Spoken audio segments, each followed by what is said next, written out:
Welcome back, ladies and gentlemen, to another episode. It is a Tuesday night. It's quite an eventful Tuesday night, believe it or not, in the sport of college football. And usually we don't get eventful Tuesday nights in the fall in the sport of college football, but a lot of stuff happened today, so we're going to be talking about a lot of news. Usually we don't talk about news on this show. We're going to be talking about it today. Of course, Notebook is here. As always, the most trusted thing on the planet is this notebook. I swear, this notebook is just so spectacular. I will talk good about it until the ends of the earth. iPad's back. Cup is back. Cabo Bob's Cup still on sabbatical. It'll return eventually. Will is back. We love Will. Will is awesome. Let's go. Dare I say, the best part about the set is your smile. Oh, look at this guy. I can say the same for you, man. Thanks, I can say the same. I appreciate that. Lance, of course, is here as well. Lance the For the Lance. third time, three-peat for Lance. He's showcasing UMass versus Missouri right now. I think that's going to be a very competitive game. Could be. Very Could be. compelling. I am no fair weather fan. I've got the Texans helmet up, even though we're 0-3 and the Astros might miss the playoffs. Not a fair weather fan. I'm a fan of the Houston sports, no matter all of the hell they put me through. But I will, of course, back HB, NB, LG, Johnny's and back. HT, and GB. A lot of acronyms today on the show. So, with that, we get into this Tuesday night edition. So, first thing I want to talk about, and there's a lot I want to talk about. First thing, news dropped this morning around, it might have been this early afternoon, it was around noon, that the great Mike Gundy has been fired from Oklahoma State. He's no longer the coach of the Oklahoma State Cowboys. And, you know, I might have expected the first time I've seen this, we all really expected this was going to happen. He's lost 13 of his last 14 games. It's been bad for him. But the first reaction that I thought they would feel after seeing this news is, oh, it makes sense, it was his time. But I was sad. I was really sad to hear about this. I can't remember Oklahoma State without Mike Gundy because I wasn't alive for Oklahoma State without Mike Gundy. He's been there. This is his 21st year. As old as we are, that's how long Mike Gundy has been coaching at Oklahoma State. And Stillwater, it just doesn't seem the same to me without him. It made me sad. It made me really sad. What was your first reaction to it? It felt like it was going to happen. It was a ticking time bomb. On Friday, I believe it was Friday they played, or was it? Yeah, it was Friday they played. I watched a little bit of it, but the presser after comes and he's like, "It's hot, y'all. Y'all think it's a little hot in here?" And it's felt like that's been him the past 2 years, past 2 to 3 years. He's been on the hot seat. That's like an exact, like perfect, symbol of what it's been the last few years. Is everywhere Mike Gundy goes, he's bringing this hot little, bro is my hot seat. He was just bringing this hot seat with him. And it really has felt like he has struggled the past few years. You mentioned 13 out of the last 14 that he's lost. And it really felt like coming into this year, everybody had their expectations. It's a QB battle. Neither QBs looked particularly good to me. Haas Hedges looked better than Zane Flores, but that's something else. And then they go out and lose 63-3. And it's like, okay, you win against UT Martin, I believe, 27-7 or something. And then you do this, but then the Tulsa loss. Why are we keeping this? So they made the decision, and it's crazy. This was a guy in 2021. It's not that long ago to me. They had a great year. That was a great team. They had a great year. They won a big bowl versus Notre Dame in the Fiesta Bowl, and they were one play away from possibly making the playoffs. And it's all turned on its side. And he really has only had one good year in the last 5 years, and it was that. And it is sad. I agree. It's wild. He's such a great coach. Just a great coach. Bro has so much energy. The other day, dude took his shirt off and was like, I don't know what it was for, but he took his shirt off and was like, what is this dude doing? So I'm going to miss it, but it felt like it was time. Yeah, I guess you're right. It was time. Went 3-9 last year. Obviously a terrible start to this season. But I don't want Mike Gundy to go out with this fresh in our mouths of these past 2 years, because Mike Gundy was fabulous. You could argue that Mike Gundy is the greatest coach in Oklahoma State history, and I have some stats to back that up. He made 18 straight bowl games. He was ranked in the AP poll at one point in the season for 17 straight years. You said his only good season in the past 5 years was the 2021 one. He did make it to the Big 12 championship twice in the last 5 years. One was a loss to Baylor, the other one he lost to Texas, but he did make it to the Big 12 championship the last year that Oklahoma and Texas were in the Big 12. He beat Oklahoma in the last ever Bedlam. He's won 10 plus games. Count it, 1, 2, 3, 4, 5, 6, 7 times in his entire career. That's incredibly impressive. He's got a 12-6 bowl record. He's number 6 all time in bowl wins out of any coach to ever coach in the history of college football. He's won the Fiesta Bowl twice. He's made it to the Cotton Bowl and the Sugar Bowl. He lost both of those games, but he's won 2 New Year's Six bowls. He's 2-2 in New Year's Six bowls. It's not easy to make those bowl games. He's produced 9 consensus All-Americans. I don't know if any of y'all remember Levy Adcock. I don't know who that is, but him. Justin Blackman twice. How good was Justin Blackman in college? My goodness. Des Bryant, Justin Gilbert, Ollie Gordon, Chuba Hubbard, Kendall Hunter, Russell Okung, James Washington. Some of those guys are great in the NFL. Obviously, he was great at developing running backs. He was Big 12 Coach of the Year in 2010, 2021, and 2023. Won the Paul Bear Bryant Coach of the Year Award in 2011. He's 16th career all-time in bowl game appearances. Do we remember how good this team was in 2010 and 2011? They were unbelievably good. They had a shot to make the BCS National Championship. You could make the case that they deserved to. I would disagree with you because they lost to Iowa State. I agree. But if we're doing a 4-team playoff back then, or even a 12-team playoff, they're in. They're easily in, and who knows? They could have run the table and maybe beaten somebody and made some noise. I mean, they got that place jumping. That stadium, if you've only watched college football the last couple years, you have no idea what Oklahoma State can be. I remember the moment that I really appreciated the noise and the atmosphere. There's 2, both of them in a Bedlam game. One of them was when Baker Mayfield came to town. When the Sooners, they weren't undefeated. They had 1 loss, but they were going to go to the Big 12 championship if they beat Oklahoma State. That was a huge game, and it was game day was there. Lee Corso shot off a bunch of cannons for Oklahoma State. He picked the Cowboys. They got smoked, but that environment was awesome. And then the final Bedlam game against. Or actually not the final, but the one against Caleb Williams was a really awesome game too in Stillwater. That was a night game, rivalry week. They get those big paddles out and bang against the boards. We need that back. Oklahoma State needs to come back. Mike Gundy, fabulous coach in the BCS era. I said it and I agree with myself. Best coach in the history of Oklahoma State football. Oh, yeah, for sure. It ended sour because I think college football changed and Mike Gundy didn't really change with it, which is understandable. It's just sad that it doesn't go out that way. But just to remind the viewers and to remind you, if you're going to come after his players, don't. Come after him because he's a man. He's 40. Just a reminder of that. Greatest press conference in the history of college football. He's had some memorable press conferences. And I think that's what I'm going to miss the most is his press conferences and just how much energy the guy shows and he cares and it's sad. It is nice when they're good. It is nice when the Cowboys, the Pokes are good. They do have a great environment.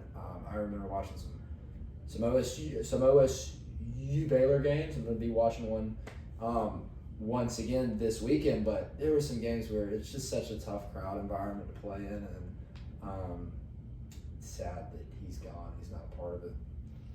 It definitely is. And like you said, his character is what made him so unique. I remember I saw a clip following the 69-3 throttling he received from Oregon in Autzen. He was walking out of the stadium, and there were a bunch of these Oregon fans around him going like, "Yeah, Gundy, my man!" Mm-hmm. And he turns around and fist bumps them all and takes a picture. It might have been in bad taste because his team just got throttled, but I think he knew it was coming. And he's a great ambassador for college football. He's a great.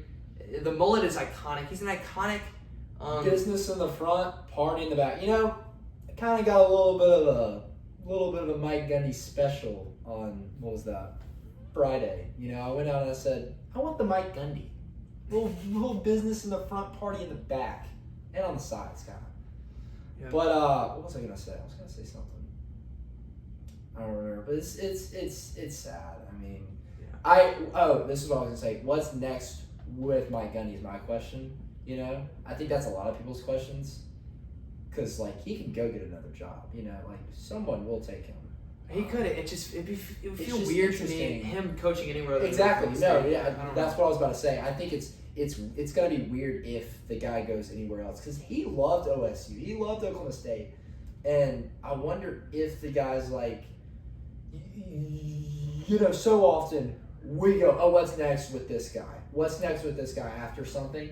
And sometimes they just want to be left alone.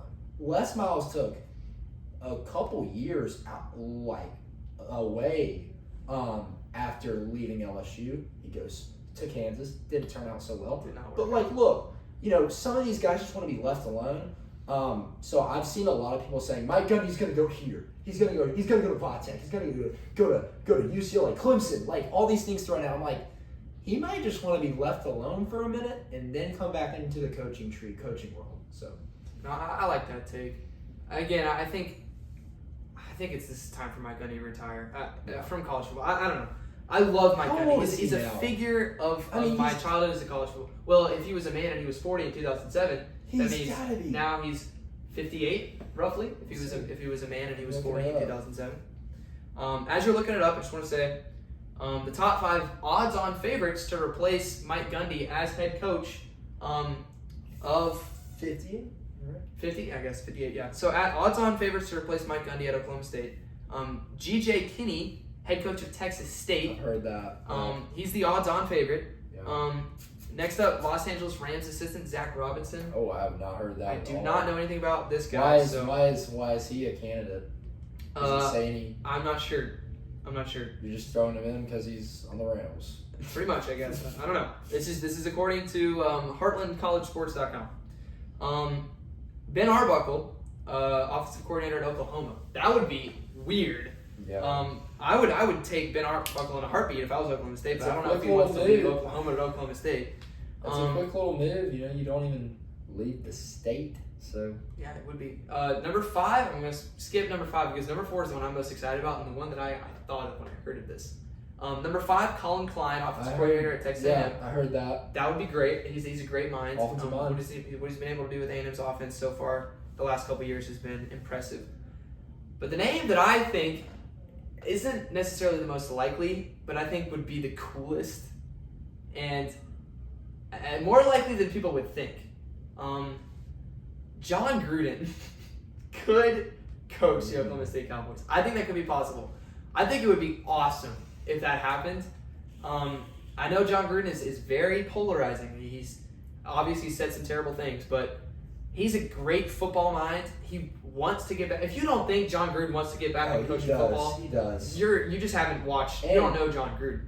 Then 100% college. I think like he wants to do college more than anything. The thing I think he wants to coach in the SEC in the South. I think he has said multiple times like I don't want to go take a job somewhere where I'm in the middle of nowhere. He has said multiple times I want to be in the heart of the South.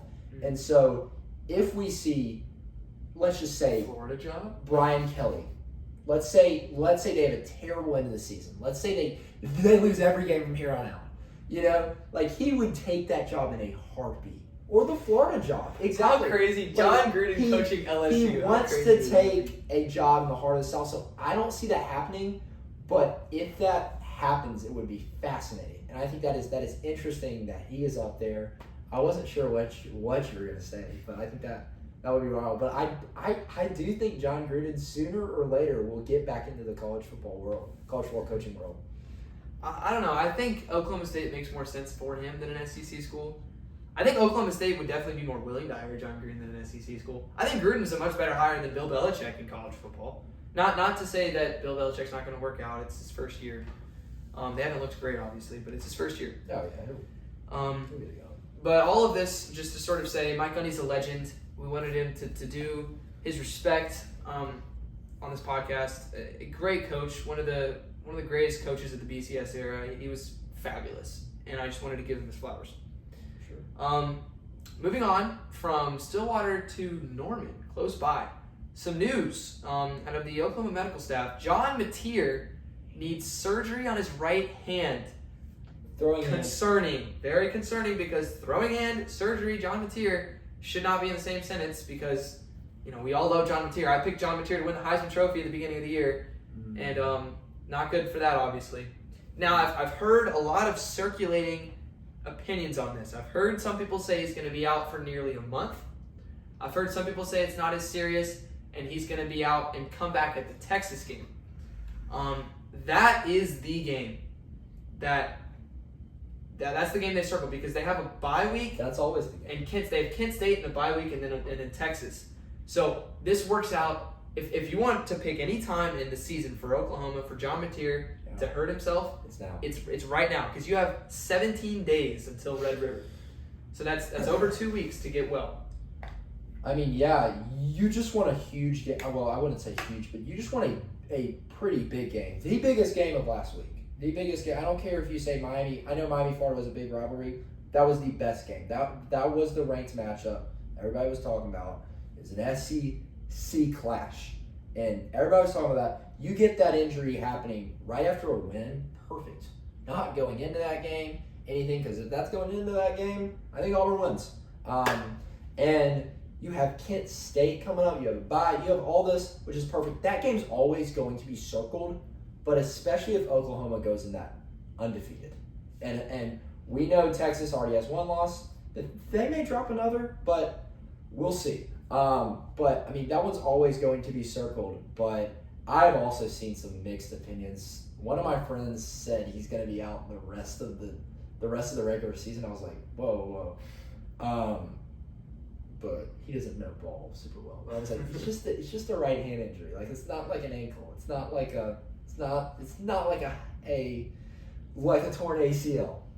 So very different. We will see. I definitely agree. I mean, I think Jordan Love had a hand surgery. Was back playing in 6 days. So if you want some optimism, Oklahoma fans, look there. But let's just assume. Let's assume real quick that John Mateer is not healthy for the Texas game. Let's assume that and break down, in my opinion, how disastrous that would be. So, if I'm looking at Oklahoma in the preseason, my opinion on Oklahoma is a couple things. It's A, their defense is going to be amazing. They return a lot of what made them amazing last year. Brent Venables is an amazing defensive mind. They're great on all three levels of the defense. That's what I saw going into the year for Oklahoma. On offense, it's wow, their receivers were all injured last year and their offensive line was terrible. Now your offensive line is like the same amount of guys, but maybe they'll be a little bit better with the new offensive coordinator. It's John Mateer's coming in. I really like what I've seen from him, and the receivers are going to be healthy. That's what I thought going into the year.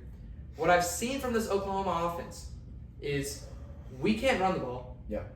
Our offensive line is nowhere near elite, and most of our wins are coming from, wow, our defense is really good, and wow, John Mateer is really good. And if you've watched Oklahoma, you've seen they can't run the ball. The only time they're able to run the ball is with John Mateer. And a lot of times on third downs, their offensive line doesn't block very well, and John Mateer evades a sack, rolls around, and makes plays. He makes plays with his legs and his arm to save this Oklahoma offense. And if you eliminate that, I don't see any way this Oklahoma offense moves the ball against Texas at all. I see a repeat, frankly, of last year. Right.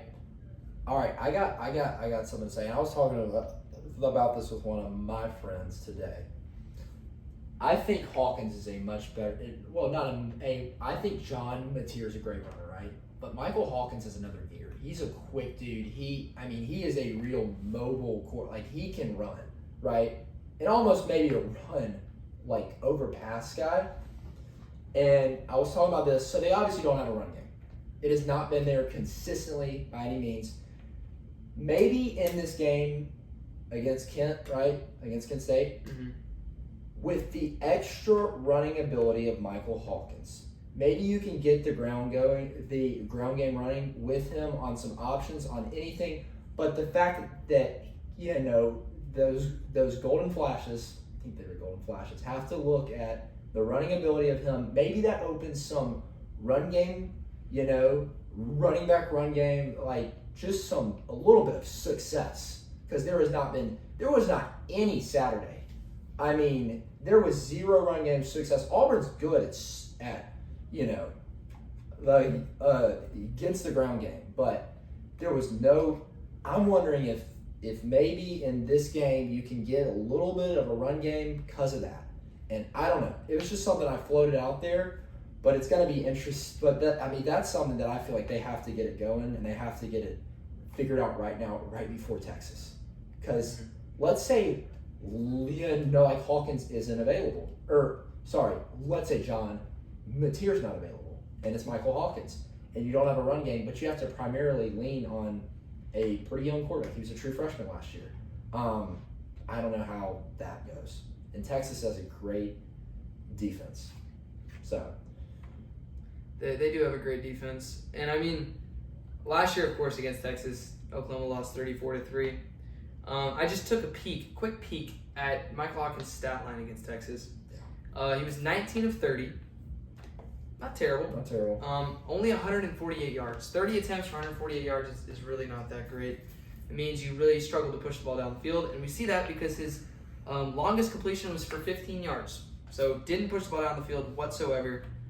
0 touchdowns, 0 interceptions, and ran the ball for 27 yards and was sacked 6 times. I see no reason to believe why Oklahoma's offense wouldn't do the exact same thing they did last year against Texas with Michael Hawkins in the game. I've been thinking about what team I'm going to pick in Oklahoma versus Texas. I think the Florida game will tell me a lot about Texas's offense. So I'm not going to pick it yet. But the thing that kept me, I have Texas rated really high. I'm still a really strong believer in Texas, even though a lot of people aren't. But the thing that kept deterring me from picking Texas is that John Mateer is such a winner. And like we saw it in the Auburn game, they went down, and what did they do? They said, you know what, whatever. We're just going to put the ball in John Mateer's hands, and he's going to go win us this game. And he did exactly that. Clutch. So if you remove that, I think Texas wins 34-3 again if John Mateer's not in this game. Just complete brutal honesty. Maybe not 34-3, maybe 20-3. But I don't see it whatsoever. What I like is this year Michael Hawkins has some wide receivers, and I'm not that impressed with their wideouts this year, but they had 5 injured at no times last year. They had 5 guys injured, and not one of them really jumped in front of the other, kind of like the Michigan Wolverines right now. Like, nobody has jumped in front of the other as the guy. Isaiah Satania has, the Isaiah Satania, I thought was going to be maybe number 4, Deion Burks. Hasn't really been him. Isaiah Satania was the man on Saturday. So to me, I have optimism knowing Michael Hawkins has that, but they could run the ball way better last year. So without the run game, let's look and watch how Hawkins does if he has to play against Texas in the Red River Showdown. But I mean, if I was a betting man, I would bet that John Mateer would be back for the Texas game. I think so. I think he will be back.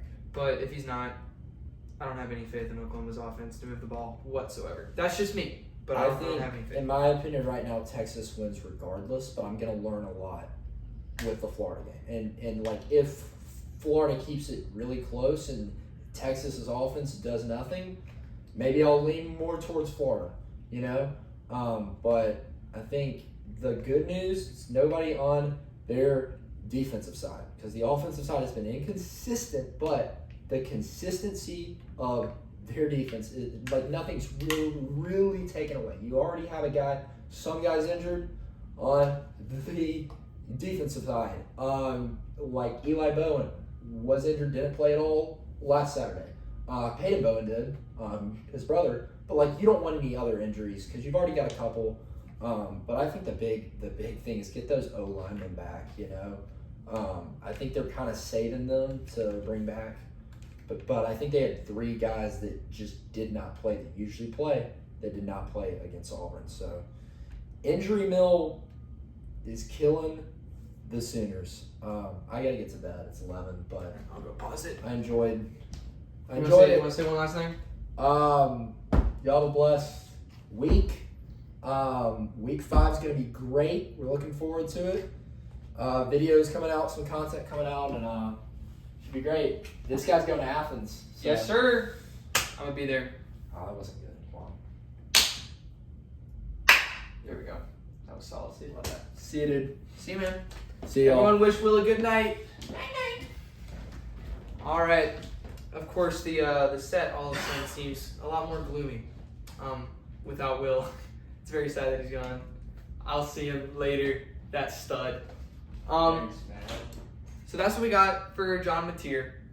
We're going to pivot now, once again. Our third segment is going to be on the SEC scheduling. If you were not aware, and not a lot of people were because it was on ESPN2 and SEC Network, the SEC schedules have been released for 2026, 2027, 2028, and 2029. Now, it's a whole new format, so a lot of people are really confused, and they should be confused because I really feel like the SEC didn't do the best job explaining this. But here's how it works. First of all, the dates haven't been released and the times haven't been released. What we know is whom is playing whom from 26, 27, 28, and 29, and where they're playing them. So this is how it works. Each SEC team, remember there's 16 teams in the SEC, each team plays 3 opponents every year for the next 4 years. For example, Alabama plays Auburn, Tennessee, and Mississippi State. Those are their permanent opponents for the next 4 years. They will play at home against Auburn in 2026 and 2028, and then on the road in 27 and 29, and then similarly with Tennessee and Mississippi State. The other 6 games, SEC has moved to a 9-game conference schedule, no longer 8-game, but 9-game. Those other 6 games rotate from the 4 years, and it rotates in such a way that each team plays every team in the SEC twice over a 4-year period, once at home and once on the road. So Alabama will play Texas, Texas A&M, Oklahoma, Ole Miss, Georgia, Florida. Every team in the SEC over the next 4 years, they will play at home in Bryant-Denny Stadium and on the road at the Swamp or Sanford Stadium or fill in the blank. So that is what the scheduling is. I think this is awesome. I am a big, huge proponent for this. I think the format is perfect. I think they couldn't have done a better job. I want to give a round of applause if I could. If the SEC was in this room, I would be giving them a round of applause, which is saying something because a lot of times I don't like the direction that the SEC goes towards. But I really like this move from the SEC. And another thing that they implemented into it, in addition to your 9-game conference schedule, you have to play an out-of-conference opponent from one of the Power 4 conferences or Notre Dame. So this is guaranteeing that every SEC team plays 9 games of conference play in the most deep conference in college football, in addition to another tough out-of-conference game. So that's basically 10 high-quality opponents that you play in a year, plus 2 of Louisiana Monroe or Temple or UMass or whoever else you want to schedule. Again, I think this is amazing. Just comparing this to what other conferences have, the Big Ten, for example, also has a 9-game schedule, and they've been pushing for the SEC to have a 9-game schedule for a really long time because they think it is weak that the SEC only plays 8 games in conference while they play 9. So the SEC saw that challenge and they raised it. They said, not only are we going to play 9 games, but we are also going to play one high opponent out of conference. So they raised their stakes. And let me just read to you what a Big Ten schedule looks like. So since Penn State, for example, I'm going to read Penn State's schedule. Since they're in the Big Ten, they don't have to play a team like Florida State or Wisconsin out of conference. They don't. That's not part of the rules within the Big Ten scheduling system. So Penn State took advantage of that and scheduled Nevada, Florida International, and Villanova in their out of conference play. Keep in mind, Alabama had to play Florida State. Texas played Ohio State. Georgia played.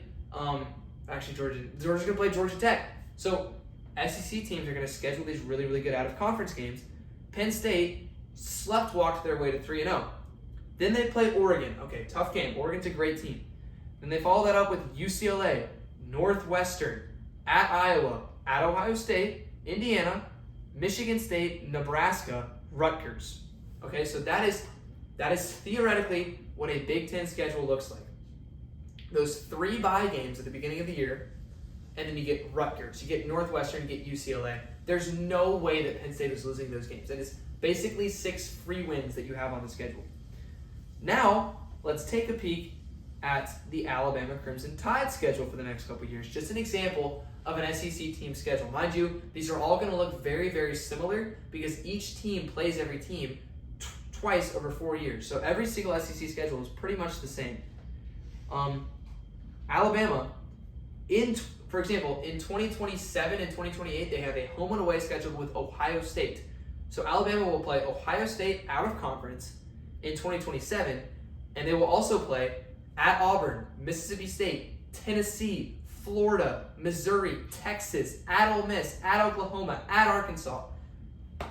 So the SEC is going to have the hardest strength of schedules in the country by far.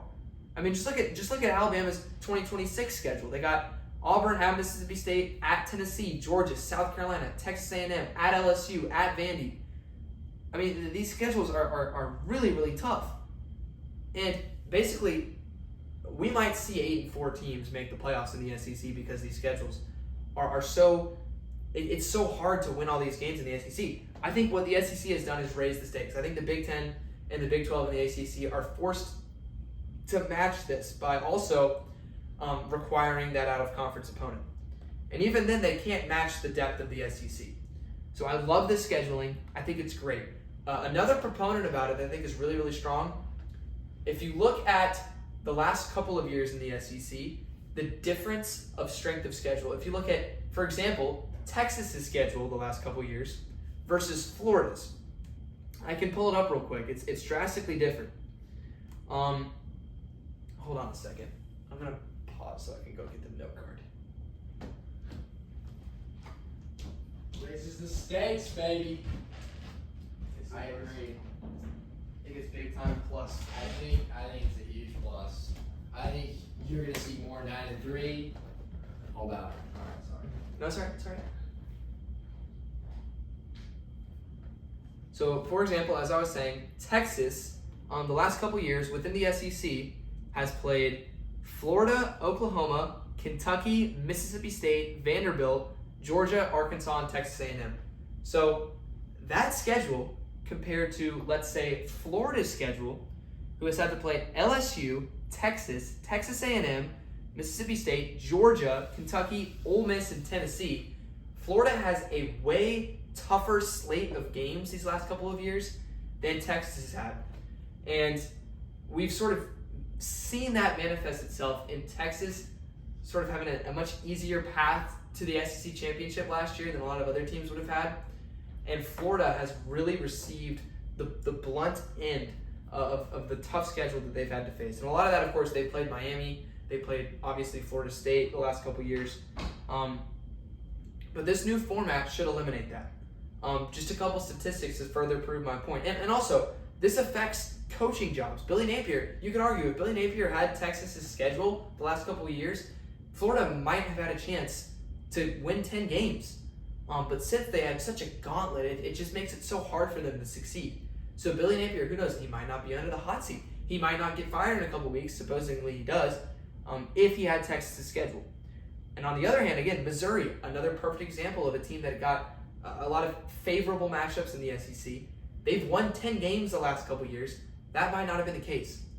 So a lot of storylines of these teams, a lot of coaches ride on their schedules. And this new format helps to eliminate that. So based on statistics that ESPN uses to calculate their strength of schedule metrics, this is percent based. So for example, if you were to play Ohio State every single week of the year, you would have 100% strength of schedule because you're playing the hardest team every single time.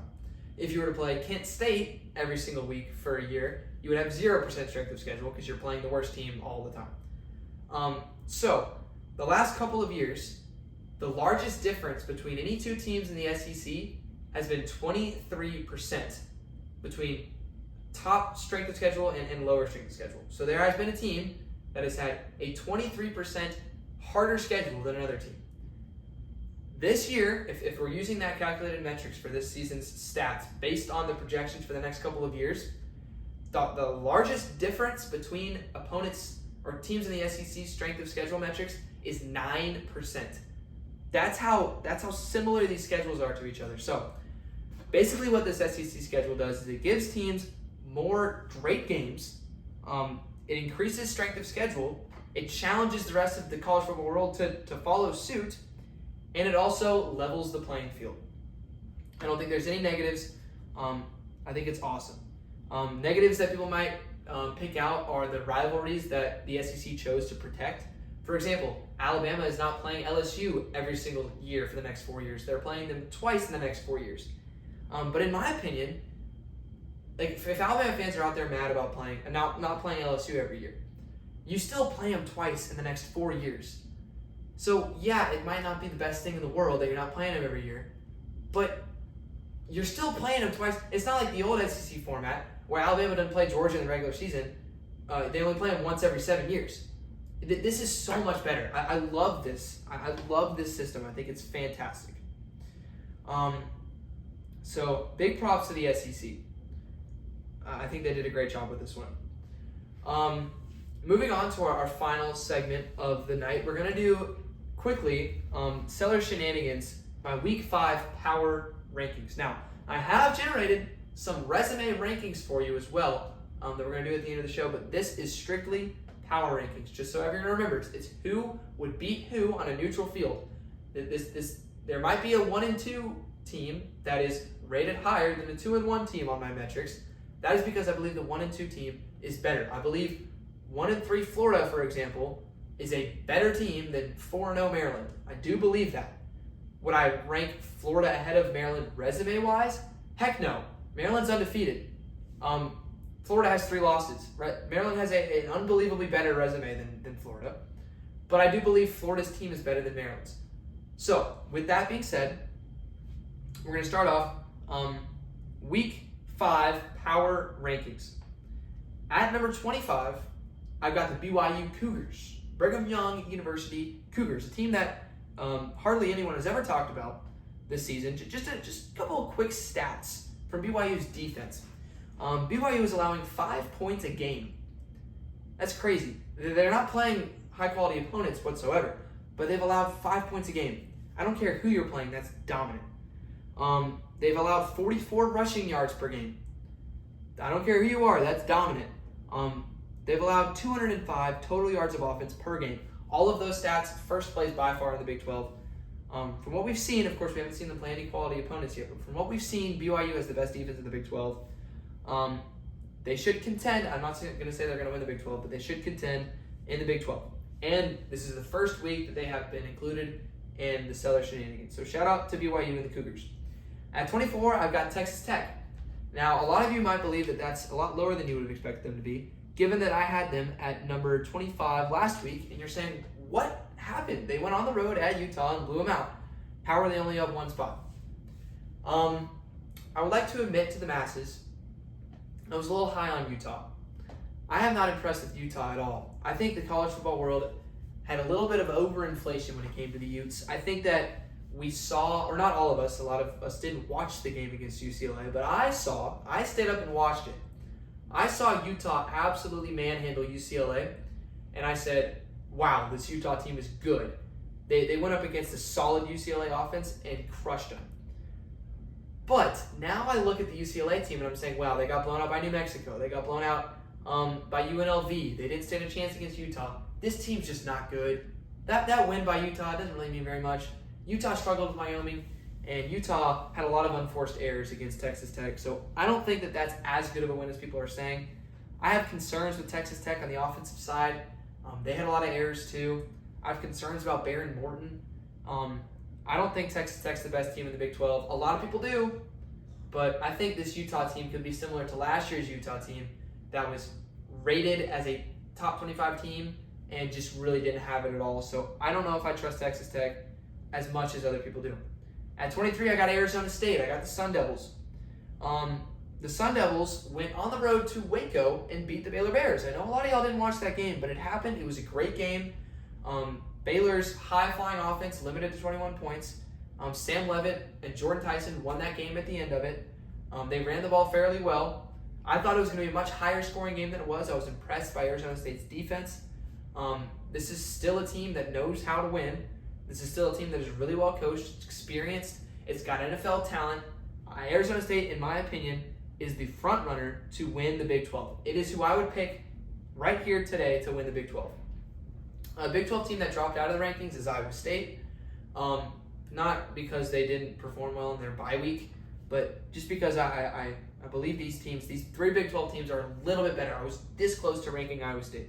So no disrespect to Rocco Becht and the boys. At number 22, I have the Auburn Tigers. I bumped Auburn up 2 points after their loss on the road to Oklahoma. And you might say, Robert, why on earth would you do that? They lost. I was impressed by what I saw. Going into week 5, I had Oklahoma at number 8 and Auburn at number 24. It was in Oklahoma. I thought Oklahoma was going to win by 2+ touchdowns. I thought they were going to clearly prove that they were the better team. And that's not what I saw in this game. I saw an Auburn defense that fought, that clogged the run game. I saw an Auburn offense that had wide receivers that are very capable of making explosive plays, and an offensive coordinator that trusts his quarterback, rather begrudgingly, but trusts his quarterback to make plays. And I saw a team that was winning in the fourth quarter against Oklahoma despite some not great calls in that game. So I was more impressed than I thought I would be with Auburn in that game. Due to that fact, I bumped them up a little bit. Is this me saying Auburn's going to contend in the SEC? No, it is not. But I was impressed with what I saw. At number 21, I've got Georgia Tech. Georgia Tech did not look great against Temple. Gave up 24 points in that game. Of course, the offense did great. Haynes King had another good game. I'm going to pull up the stats real quick in this game because I haven't looked at the stats. So it's going to be a quick little instant reaction to the stats I'm going to see when ESPN gets them pulled up. Of course, the ESPN website is famously slow. Bear with me. Yes, so Georgia Tech did win 45-24. I know my grandmother was watching this game. She texted me and asked me if I was watching Georgia Tech. And I love Georgia Tech. I was not watching, but I love this team. Haynes King, okay, this is a little bit refreshing for Georgia Tech. Haynes King only ran the ball 8 times. That's what you want to see. You don't want to see your quarterback taking that many hits. Georgia Tech allowed 184 yards on the ground. Temple had runs of 42 yards and 34 yards. So, I don't know. I don't have all the trust in the world with Georgia Tech's defense. I think that the media tends to underrate teams in the preseason, and then when they're proven wrong, they tend to make up for it by extremely overrating them. I think that's something we might see with Georgia Tech. I think they're a good team. I had Georgia Tech number 19 to start the season. So I'm really, really high on Georgia Tech. I have been all year. But they haven't done anything that I haven't thought they had been able to do. So I've still got them in the same realm as what I had them preseason. At number 20, I've got Vanderbilt, the Commodores. Absolutely splattered. I think they put up 500,000 points against Georgia State last week. A team they lost to last year, by the way, so improvement there from Vanderbilt. I think the Commodores' offense is a force to be reckoned with. They ran the ball really, really well.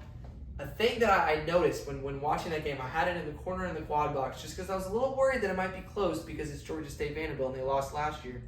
A thing that I was concerned about with Vanderbilt was the open field tackling. To me, that's something they have to clean up if they want to win games in the SEC. I saw some Georgia State players, break some tackles in the open field and make plays when they shouldn't have. So that is my one critique on Vanderbilt in this game. But their offense is electric. I said it in my instant reaction video. If I'm an SEC team, I don't want anything to do with Vanderbilt. I want to stay clear of the Commodores. I do not want to play them. At number 19, I've got the Missouri Tigers. Missouri got a huge win against South Carolina. A lot of people are saying, oh, it's South Carolina. They got smoked by Vanderbilt at home. It's not a big win. Well, that South Carolina team didn't have Lenore Sellers for most of the game against Vandy. They had him for this one. And I think you could pretty much see those results on field. I'm going to take a quick swig of water. So Missouri, their offense continues to be the statistically best offense in the SEC. You don't just snap your fingers and make that happen. Their run game is unique. It is diverse, meaning they have multiple guys who can carry the ball for over 100 yards a game. It is headlined by Ahmad Hardy, who is the only running back, I think, in Missouri. There's one other running back in Missouri history. He's the second running back in the history of Missouri football who has ran the ball for over 100 yards in his first 4 games. So really impressed from what I've seen from Missouri's offense. And defensively, they were able to hold Lenore Sellers for the most part. And they won a big game against a talented South Carolina team. I said they were overrated going into the year. They're still really, really talented, and Missouri was able to control that game and win it. So a lot of respect to Missouri. A lot of people are going to not talk about that win. It happened. It was big. And number 18, and I know a lot of people are going to get worked up about this one, and understandably so. At number 18, I've got the Florida Gators. Florida, of course, is 1-3. I get it. I know. How on earth is Florida the 18th best team in the country? They shouldn't be in the top 25. I get it. I understand where you're coming from. But I have so much trust and belief in this defense. This defense is so good. They've allowed 0 points to the University of Albany, 19 points to South Florida, 20 points to LSU, and 26 points to Miami? That's pretty good. And all of that with your offense not literally running around with its head cut off. So Florida's defense makes me believe they can win games. But you tell me, who in college football is looking like a good team after the first 4 games that Florida has had to play? Really not very many teams at all. So I really do think Florida's still a good team. Again, they will have numerous chances to prove that. Will Billy Napier stick around? I really do hope that he sticks around for the next schedule that they're going to get next year, because it'll be considerably easier than the ones they've gotten the last couple of seasons. But I've got Florida at 18. At number 17, I have the Indiana Hoosiers. Indiana, of course, just I think murdered Illinois. I think they're oof. You want to take your daughters and your moms out of the room to listen to this one, but I think Indiana, it was a crime. They won 63-10. You don't lose games by 53 points as a top 10 team in the country, and that's what Indiana just did to Illinois. They looked like the most dominant team in the Big Ten in that game. Straight up, they did. And this is what they did last year, teams. This is Curt Cignetti. This is Fernando Mendoza and the Indiana Hoosiers looking like the best team in the Big Ten. I'm not saying they are. I don't think they are. But huge, just dominant win from Indiana. I picked them to win by 10 points. If they had won by 10 points, I would not be shocked. This was shocking. It was shocking how blatantly embarrassing this was for Illinois because of how dominant Indiana was in this game. I talked about it ad nauseum at the beginning. It was the first game I talked about on my Instant Reactions podcast because I thought it was that big of a story. Curt Cignetti again. You could make an argument, and I would listen to you, and I might contribute a little bit to making this argument. You could make the argument that Curt Cignetti is the best coach in the Big Ten.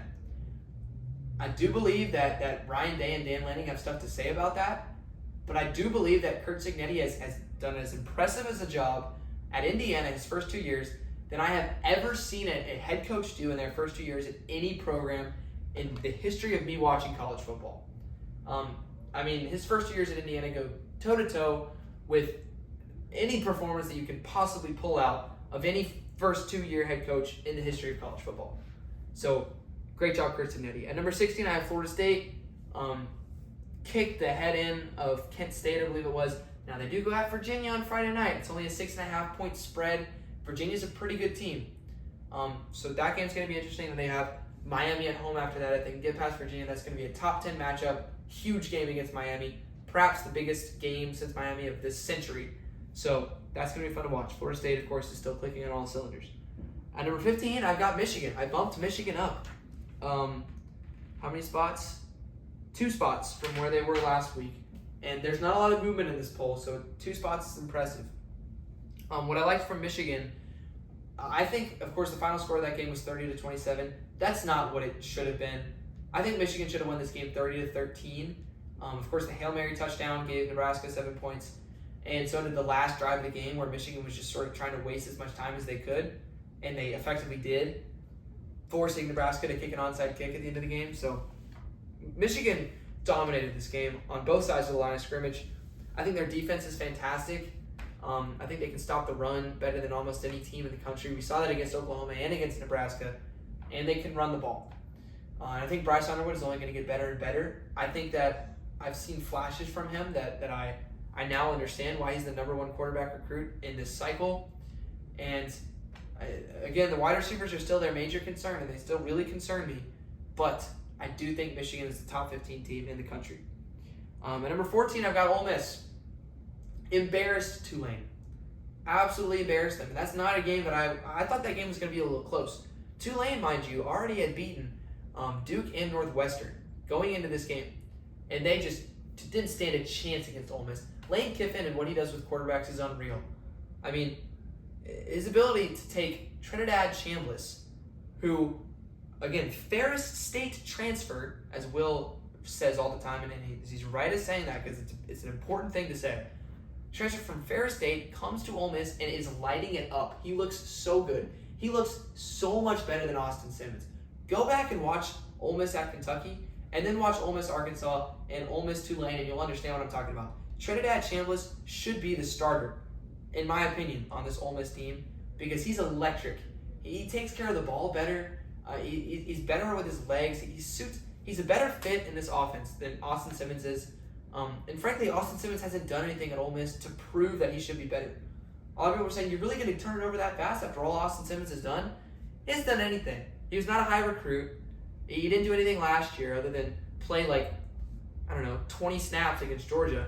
And he went out and threw 2 interceptions in the first quarter against Kentucky. He won that game, but I don't know. I really like Trinidad Chambliss. I am concerned defensively with Ole Miss, but I think my concerns with Ole Miss's defense are less. Well, they're not less. I don't know. Their offense is good enough to where I still trust them as a good team. I'll say that. At number 13, I have Notre Dame. Similar to Ole Miss, I guess, but I don't trust their defense yet. But a lot of what Purdue did was really creative. So hats off to Purdue more than blame on Notre Dame. But I still don't trust their secondary from what I've seen from the Miami game, the Texas A&M game, and the Purdue game. They're going to have to clean that up. But Notre Dame's offense, I think, is great. C.J. Carr is fantastic. I remember thinking to enter this year, of course, Riley Leonard was their quarterback last year. Love Riley Leonard. Great guy. Amazing character. Amazing football player, too. He can run the ball really, really well. But Riley Leonard did not provide that much for this offense in terms of downfield passing. C.J. Carr brings that element to this team.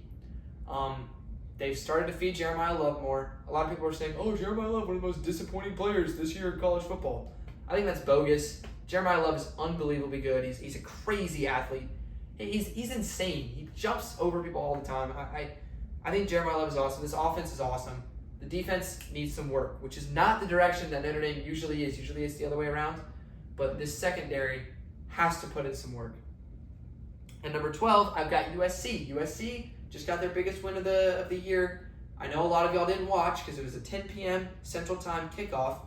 But USC did beat Michigan State late Saturday night. 45-31 was the final. It should have been 45-24. Michigan State got a garbage time touchdown. Jordan Mailata looks fantastic. USC's quarterback, what Lincoln Riley is able to do with quarterbacks is crazy. And he's got a great one in Jordan Mailata. So props to Mailata, but also big props to Lincoln Riley. Their defense looked better. I'm not going to say it's quite there yet, but it looked better. Again, they've got a lot of new pieces, so it's only going to improve. I really like this USC team. I loved what I got to see with them. They play Illinois this Saturday. Should be a huge game. Can't wait to talk about that next podcast. I got Texas A&M at number 11. The Aggies had a bye week, so not going to really talk about them very much. I got A&M at 11. Oklahoma at number 10. I moved them down a couple spots. Again, I was not impressed with their performance against Auburn. Of course, their defense, so good. Their defensive line performance against Auburn was a thing of beauty. I mean, 10 sacks, most in program history. I talked about that a lot in the Instant Reaction podcast. That is, to set a single game program record at a program like Oklahoma, doesn't happen all that often, and they did it. So mad respect to the Sooners there. They just can't run the ball. That's a problem. It's a problem, and it's very concerning. I didn't love what I saw at all offensively from the Sooners. They sort of got gifted a touchdown with the muffed punt and the cheating penalty. You can allege it was cheating. It was fishy. So they got a miscue by Auburn's special teams and then a fishy touchdown. So if you take those two things away, I don't know. I believe in John Mateer as a winner. I believe in Ben Arbuckle. I picked this team preseason to make the playoffs, so I'm riding home with that. I've still got them in the top 10 because of how good their defense is and how much of a winner Mateer is. But the rest of that offense, their receivers are improved from last year. But the rest of that offense, I still don't trust. At number 9, I got Tennessee. Tennessee beat UAB 56-24, I believe was the final score of that game last week. Heupel is a genius. We know this. Tennessee's defense, though, has definitely taken a major step back from last year's defense. If you don't remember, numerous times Tennessee scored 0 points in the first half against teams and still found a way to win the game. Will that happen with this team? No, it will not. They're much more reliant on their offense, but their offense looks a lot better. They play Mississippi State this week on the road at, I think it's an afternoon game on SEC Network. You'll have to deal with the Cowbells. First big road game for Tennessee. We'll see how they fare in that one. I've got a lot of opinions on that game that I'll talk about next podcast. At number 8, I got Alabama. They had a bye week this past week. Of course, huge game against Georgia. Cannot wait to A, break that game down, and B, watch that game. I'm going to be in Athens for that game. I'm not going to be in the stadium because I don't want to spend $600. That's not true. I really want to spend $600 to go watch that game. But I'm going to exercise just a little bit of self-control, and I'm not going to.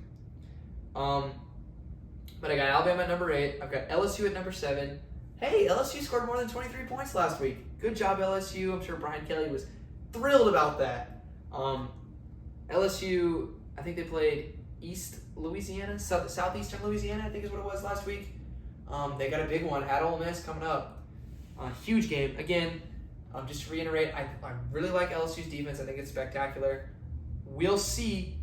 That Ole Miss LSU game is going to be so awesome. I'm excited to break that one down as well. I got LSU at number 7. That's all I'm going to say about LSU. Number 6, I got Miami. I had Miami at number 6 last week. They pretty much did what I thought they were going to do. It was a low-scoring game against Florida, and they pulled it out in the end. Their defense, wow. Their defense looks so good. Miami's defense might be one of the best units in college football. Shout out Minnesota, by the way, for sending their defensive coordinator down south to Miami because I forget his name. But wow, that Miami defense, they're mean, they're angry, they're coming after you like you're a criminal and they're a cop. That's the best way I can describe it. They are so good on all 3 levels of the defense, which is such a transition from last year. Last year, this defense was so terrible. And this year, it's so elite and so fun to watch. So big-time props to Mario Cristobal for going out and hiring the right guys. And this Miami defense looks spectacular. I still have my concerns about Carson Beck. Again, this is another case where the media underrates a player going into the year. Everyone's talking about Carson Beck. Oh, he's weird. He's dating the Cavender twins. He was not as good as we thought he was last year. He's a weird guy. And then all of a sudden, Miami starts to win games, and now everyone's saying he's the best quarterback in college football. I think they went from underrating Carson Beck to now extremely overrating Carson Beck. I think Carson Beck is solid. He's experienced. He knows how to win football games. He can go out there and win football games. We've seen that before with Carson Beck in his career. But Carson Beck still has a turnover problem. He threw 2 interceptions against South Florida. He threw a bad interception to Cormani McClain against Florida this past week. I don't know. I don't think Carson Beck is elite. I don't think this offense is elite. I think it's really well-rounded. I think it's really well coached. I have Miami in the top 6, so I think they're really, really good. Just not as good as these next 5 teams. At number 5, team I'm still mad about. I got Penn State at number 5. Again, they've struggled a little bit in these games. Statistically, you would expect after playing Nevada, Florida International, and Villanova, you would expect Penn State to be towards the top of the Big Ten in statistical categories such as yards per game, yards allowed per game, rushing yards per game. Penn State has kind of struggled to run the ball against these not very good teams, which is concerning. It's very concerning if you're a Penn State fan because they got Oregon rolling in. That game's going to be crazy. I'm excited to break that one down too. Next episode is going to be a hoot. If you're at this point in this episode, please watch next episode because it's going to be so awesome. I cannot wait for it. It's such an awesome week of football. I can't wait to talk about it. At number 4, I've got Georgia. Georgia's got a big one too. They don't beat Alabama very often. They've got a shot at home to beat the Crimson Tide. They were off this week. So they go from at Tennessee, bye week, Bama. quite the schedule. I want to give a shout out to my boy Thomas Case, for inviting me to his humble abode for this game. It's going to be awesome. I cannot wait. At number 3, I've got Texas, still at number 3. I had him at number 3 last week. I've had him at number 3 the last couple of weeks. I think I had him at number 2. Okay, so I had him at number 1 to start the year. Then they lost to Ohio State. Bumped him down to number 2. And then the following week, bumped him down to number 3. And then I've had him at number 3 for 3 straight weeks. Again, everyone is so blinded by Arch Manning. And everyone is so focused on the kid's last name. And whatever he does, everyone is so razor focused on it that they have no idea what this defense is doing. This defense is so good. I still hold true to the fact that Ohio State has the best defense in college football, and Texas has the second best defense in college football. And that means they have the best defense in the SEC. I think they're going to prove that the next couple weeks. I still think Texas is a spectacular team. They have so much talent. And Arch Manning is only going to get better, in my opinion. I don't think he's going to be elite, but I think he's only going to get better. They won against Sam Houston State, for those who did not know that, like 55-0 or something like that last week. At number 2, I've got Oregon. Oregon just pounded their bitter rivals, Oregon State, 41-7. No one talked about that game, but Oregon did win the Civil War last week by a lot of points, and they've beaten the brains out of Oregon State and Oklahoma State, who I know are 2 not very good teams, but they're better teams than a lot of other teams have been playing. And if you want to look at what a championship team is supposed to do against teams of that high quality, look at what Oregon's doing. I think Oregon's so talented. I cannot wait to talk about this Oregon-Penn State game because I have a lot of strong feelings about it. And the number 1 team in the country I still have is the Ohio State Buckeyes. Go Buckeyes, OHIO. Shout out John Briner, number 1 Buckeyes fan that I know. Ohio State was off last week. They've got at Washington this week. Cannot wait for that game because, I don't know, we haven't seen Ohio State play. I haven't watched any of Ohio State play against Ohio, and I think they played Grambling in week 2. I didn't watch any of those games, so I'm excited to watch Ohio State again play at Washington this week. It'll be on CBS, 2:30 game. So that's what I got for my power rankings, just to run them through once again. From top to bottom, from number 1 to 25, I got Ohio State, Oregon, Texas, Georgia, Penn State, Miami, LSU, Alabama, Tennessee, Oklahoma, Texas A&M, USC, Notre Dame, Ole Miss, Michigan, Florida State, Indiana, Florida, Missouri, Vanderbilt, Georgia Tech, Auburn, Arizona State, Texas Tech, and BYU. Power rankings. Now, that leads us to the final segment of today's show, and that is the first edition of my resume rankings. We're just going to run through them real quick. First of all, this is how I calculate the resume rankings.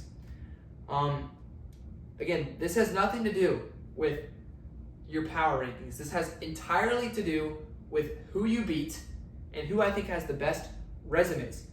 This is a very similar system to what college basketball does. I have quad 1 games, quad 2 games, quad 3 games, and quad 4 games. Quad 1 games are home games against the top 15 power rated team, or road games against top 15 power rating team. No, scratch that. Home games against top 15 power rating team, away games against the top 25 team. Quad 2, it sort of basically breaks down by if you have a really good win, pretty good win, a good win, and just like a win against a high school team. And then you're also penalized for losses, which is different than what college basketball does, but you're also penalized for losses by each category. It's -1 for a loss to a quad 1 team, -3 to quad 2, 6 for 3, and 9 for 4. So I'm working on getting a website up to where people can actually look and see these stats, and I'm not just explaining to them on podcast or video. But here are my resume rankings. I'm just going to run through them real quick. So tied for first, I got Miami and Oklahoma with the best resumes in college football. At number 3, I got Ole Miss. Tied for 4th, I've got Georgia Tech, Vandy, and Missouri. Tied for 7th, I've got Oregon and Memphis. That's right, Memphis tied for 7th.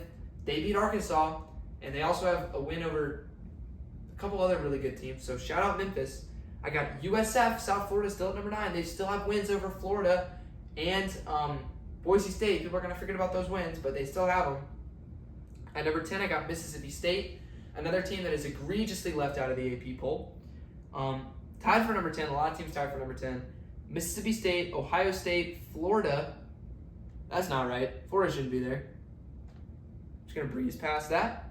Mississippi State, Ohio State, Georgia, LSU, Texas A&M, and not Florida. That was a typo. Florida State. Florida State is meant to be there, not Florida. My bad. I forgot to write in the state. I'm going to do that real quick. Tied for 16th, I've got Iowa State, TCU, Texas Tech, and Washington. 17th, I got USC and Maryland, who's undefeated. No one's talking about them. And then tied for 22nd, I've got a number of teams: Michigan, Utah, Auburn, Illinois, BYU, and Navy. So those are my resume rankings. I'm working on getting a website up where you can see them for yourself.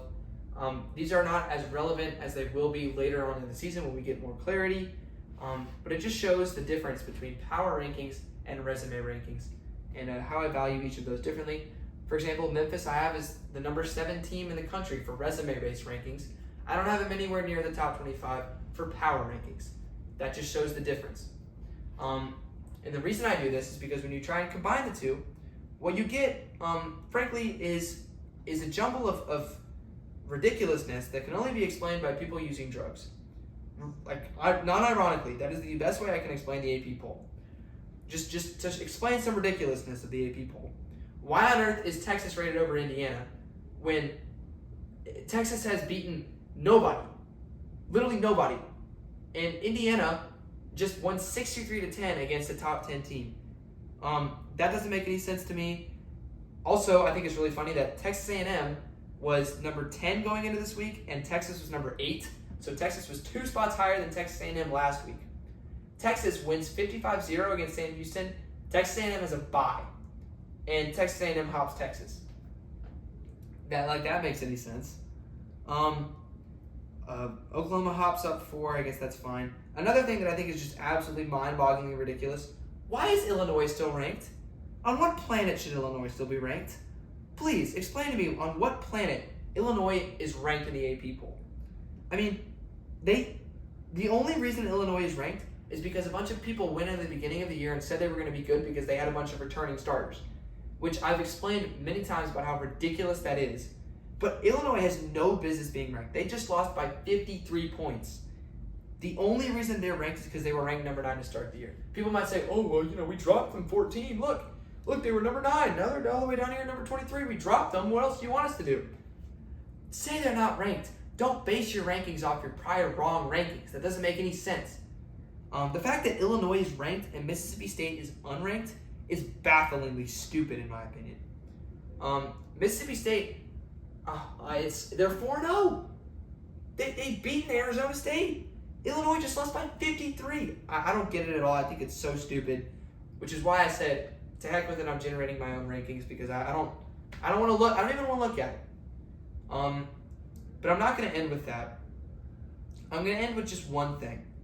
One thing and one thing only, and that is just simply getting you a little pumped up for week 5 of college football. I'm just going to read out the games that we got. I'm just going to read them. Just listen. Just listen to this awesome slate of games that we have in front of you. Florida State at Virginia. Again, Florida State only favored by 6.5. Their biggest test since Bama. TCU at Arizona State, also on Friday night on Fox. In my opinion, the 2 frontrunners, the 2 best teams perhaps in the Big 12. Houston plays at Oregon State. Houston's undefeated, also on Friday night. Friday night's going to be lit. Saturday, September 27th, Georgia Tech at Wake Forest. USC at Illinois. Notre Dame at Arkansas. Rutgers at Minnesota. That's another interesting game. Duke at Syracuse. Does Syracuse bounce back? Louisville, undefeated Louisville, going at Pitt. That's another big game. Let's see some other games we got going on. Ohio State at Washington. LSU at Ole Miss. Auburn at Texas A&M. Indiana at Iowa. We're still going, folks. Keep holding on tight. Tennessee at Mississippi State. Arizona, undefeated Arizona, going at undefeated Iowa State. Oregon at Penn State, kicking off the same time as Alabama at Georgia. And then Kentucky at South Carolina. You know Kentucky's won 6 of the last 10 games against South Carolina. Just throwing that stat out there. And then to round it all out, BYU at Colorado, 9:15 p.m. Central Time on ESPN. I am so excited for this week. I cannot wait to break all these matchups down. It's going to be a nuclear prediction segment. Next episode, we hope to see you there. If you're not there, that's totally fine. I totally understand it. Thanks so much for watching. If you're at this point in the video, you're either my great loving mom, or you're just a really big college football fan for no reason, or maybe you fell asleep while playing it. Whatever it is, thank you so much for watching or listening wherever you experience this podcast. And just know that God loves you, God cares for you, God has a plan for you. He will never abandon you, no matter how much your college football team may.